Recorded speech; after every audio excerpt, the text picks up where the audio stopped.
I was a huge fan of his when I was a teenager, but now I realize that he's overrated.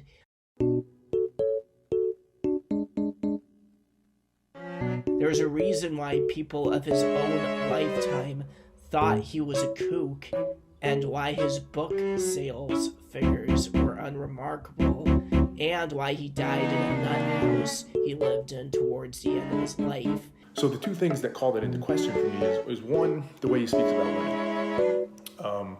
Frankly, he's very derogatory towards women. He was an edgy atheist who had too much time on his hands, and also a mama's boy with women's issues.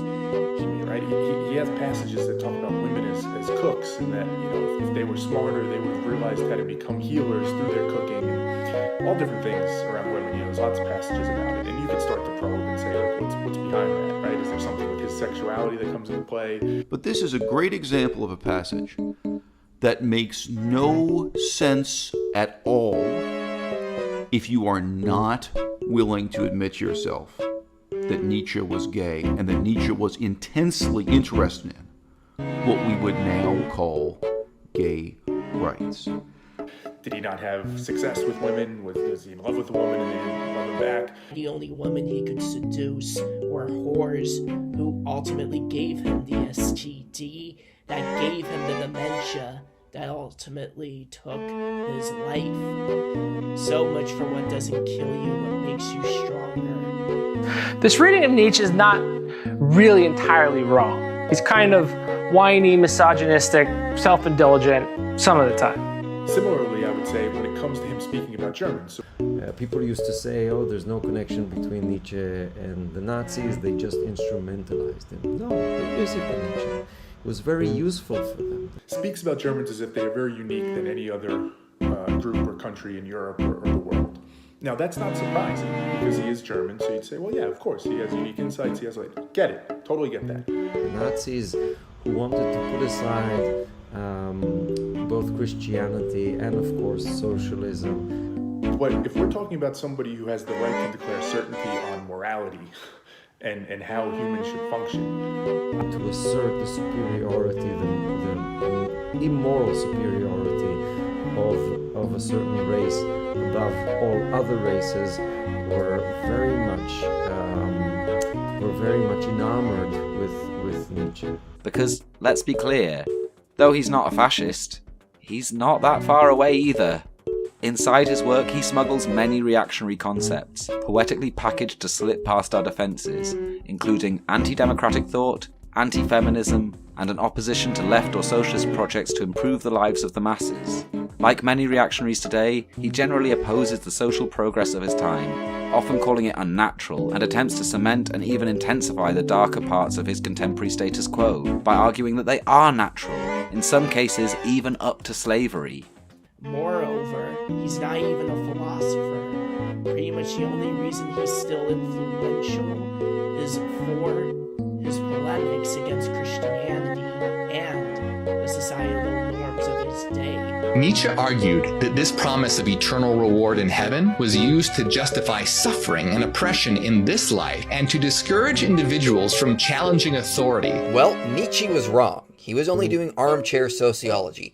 Actual research demonstrates the opposite is true. Robert Woodbury's model demonstrated that Christian missionary activity influenced the rise and spread of stable democracy around the world, as well as initiating the development and spread of religious liberty, mass education, mass printing, newspapers, voluntary organizations, and colonial reforms. More like a Sarah's model. Mass female education. So there is no reason to think Friedrich Nietzsche was accurate in his assessment of Christianity. On that note, to address quack Professor Peterson, a Nietzschean Christian is an oxymoron. There's also another type of guy whose second favorite philosopher is Nietzsche. We're going to call him Greg. Greg's male, 20, and he's watched a few YouTube videos on Nietzsche, listened to some lectures, maybe read some quotes, maybe even read a book. The only people who get anything out of him in this day and age are immature men. Greg sees himself in Nietzsche's writings. When Nietzsche talks about his brilliance going unrecognized, when he talks about the rest of people being herd animals, and when Nietzsche describes the difficult road that those with great intellect are forced to walk alone. This effused 20-year-old believes he's reading about himself. And this is especially strong when we read someone like Nietzsche, who so implores you to see yourself as one of his chosen thinkers, and to see him as someone taking you on that path towards the Übermensch, and thereby to see yourself as separate from the mediocre herd who do not understand the great things that you do. In America, Ayn Rand, for example, was a real Nietzsche fan. She took him to the individualist, a kind of individualist take. With a thinker like Nietzsche, I think it's especially dangerous.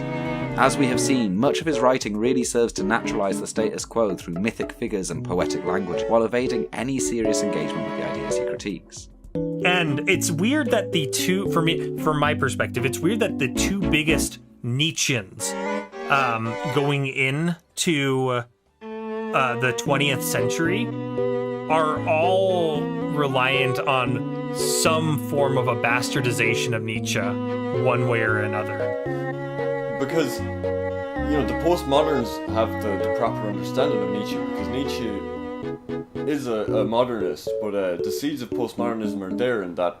Like, either it is through Deleuze's bastardization of Nietzsche, vis-a-vis the Eternal Return, or Foucault's bastardization of Nietzsche, in as far as Foucault moralizes Nietzsche and turns him into some kind of moral authority on power. If everything is will to power, if truth or will to truth is just an expression of the will to power, then you end up with someone like Foucault who says that all truth, all organizations of society are just power relations.